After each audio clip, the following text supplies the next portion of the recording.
Yes महोदय, हमने न्यूनतम कार्यक्रम, विचित्र गठबंधन, मिली जुली सरकारों और ऐसी ही बातों को देखा जो अच्छे और बुरे दोनों थे, लेकिन हम यह चाहते थे कि लोग स्वयं इन बातों पर निर्णय करें।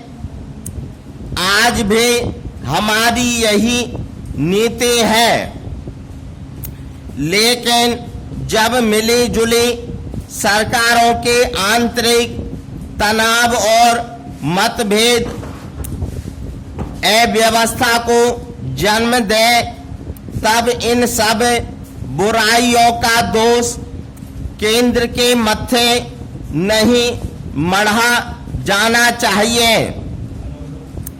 मैं यह स्वीकार करती हूं कि जिस प्रकार दल बदलने की प्रवृत्ति बढ़ी है, उससे हमारे राजनीतिक जीवन को आघात पहुंचा है और इससे लोकतंत्रीय प्रणाली की बदनामी हुई है।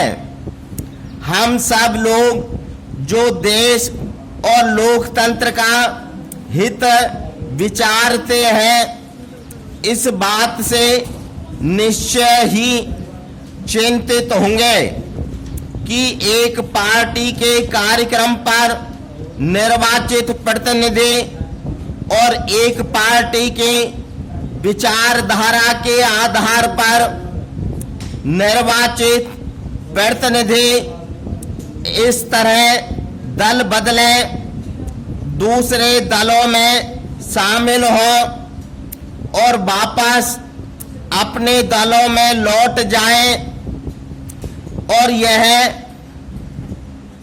तक स्पष्ट करने का कष्ट न उठाएं कि किन राजनीतिक सिद्धांतों के कारण उन्होंने इस प्रकार दल बदला था।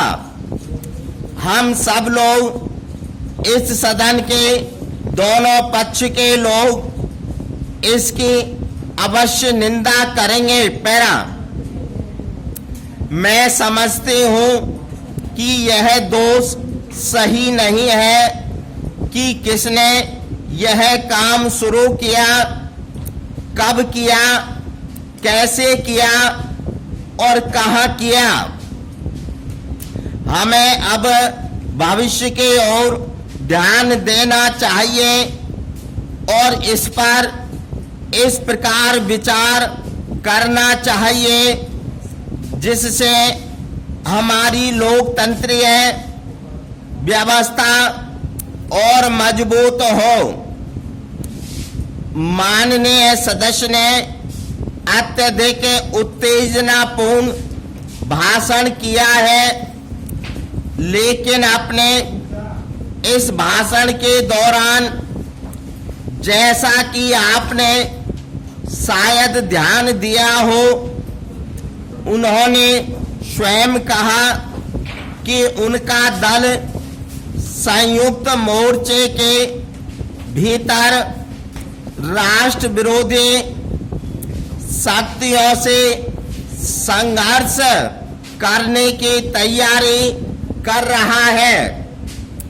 यह शब्द मेरे नहीं है, ये वे शब्द हैं जिन्हें अभी 5 मिनट पहले इस सदन ने माननीय सदस्य से सुना।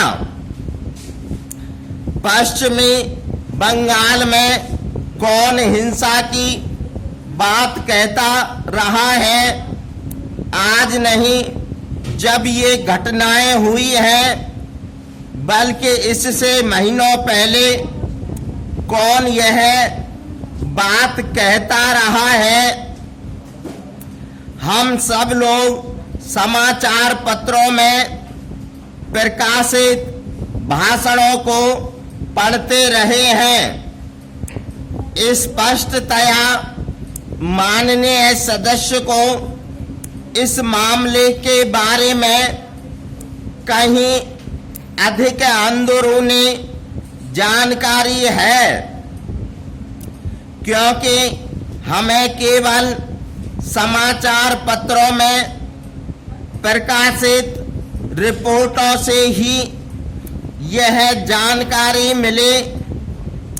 हमने ऐसे समाचार पढ़े हैं कि एक मंत्री ने कहा कि जो लोग दल बदलेंगे उनकी खाल खींच ली जाएगी। लोकतंत्र में यह ठीक नहीं है। स्टॉप।